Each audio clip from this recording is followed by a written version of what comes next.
नमस्कार, स्वागत है एक बार फिर से चुनावी समर में। हम लेकर आए हैं आपके लिए बीएसपी फैमिली के कुछ और अपडेट्स। मोदी सरकार न सिर्फ जनता के साथ धोखा कर रही है, बल्कि अपनी गोदी मीडिया को भी धोखा देने से बाज नहीं आ रही। इसकी वजह से अब मीडिया ने मोदी सरकार के खिलाफ सुप्रीम कोर्ट में मुकदमा दर्ज कराया है।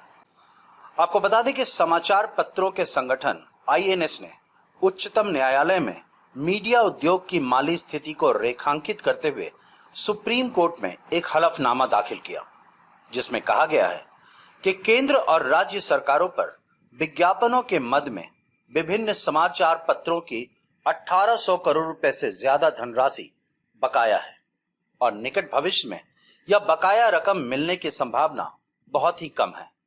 इसलिए आईएनएस ने सुप्रीम कोर्ट से गुहार लगाई है कि जल्द से जल्द रकम का भुगतान हो। आईएनएस ने अपने हलफनामे में कहा कि विभिन्न उद्योगों के अनुमान के अनुसार डीएबीपी पर विज्ञापनों का 1500 से 1800 करोड़ रुपए बकाया है। इसमें से 800 से 900 करोड़ रुपए अकेले प्रिंट मीडिया उद्योग का है। वहीं न्यूज ब्रॉडकास्टर्स एसोसिएशन यानी एनबीए ने भी एक अलग हलफनामे में इस तथ्य की ओर न्यायालय का ध्यान आकर्षित किया। एनबीए द्वारा दाखिल हलफनामे में कहा गया है कि कोविड-19 महामारी और लॉकडाउन की वजह से समाचार उद्योग का कारोबार गंभीर आर्थिक संकट में आ गया है और इससे बुरी तरह प्रभावित हुआ। एनबीए ने इस स्थिति को अप्रत्याशित बताते हुए कहा कि समाचार उद्योग को इस आर्थिक संकट से उबारने के लिए किसी पैकेज या उपायों की सरकार ने अभी तक कोई घोषणा नहीं की, जबकि यह चरमराने के कगार पर पहुंच चुका है।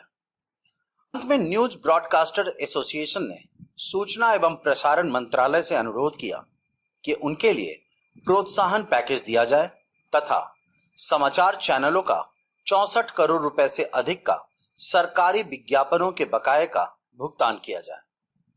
इस तरह मीडिया जगत ने सुप्रीम कोर्ट में मोदी सरकार के खिलाफ गुहार लगाई है कि अगर सरकार उनके लिए कोई राहत पैकेज नहीं दे सकती है तो कम से कम बकाया पैसा ही लौटा दे। वैसे यह सुनकर आश्चर्य होता है कि मोदी सरकार गोदी मीडिया के भी रुपए खा चुकी है, जबकि देश में भाजपा के खिलाफ हवा नहीं बनने देने के लिए सबसे ज्यादा मीडिया ही काम कर रही है।